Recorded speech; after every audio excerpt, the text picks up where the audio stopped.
तो राधे राधे गाइस, अभी हम सोबरी कुंड से 200 मीटर की दूरी पर आए हैं। यहाँ पर श्री प्रेमानंद जी महाराज जी डेली दर्शन देने के लिए आते हैं। और ये देखिए हमारे बराबर में भैया बैठे हैं और ये यहाँ पे एक बढ़िया सा भजन सुनाएंगे। राधे राधे सभी दोस्तों को।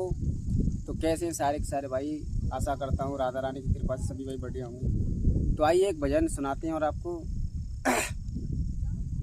करुणा भरी नजर से निहारो लाडली, करुणा भरी नजर से निहारो लाडली, निहारो लाडली, निहारो स्वामिनी, करुणा भरी नजर से निहारो लाडली, ओ करुणा भरी नजर से निहारो स्वामिनी।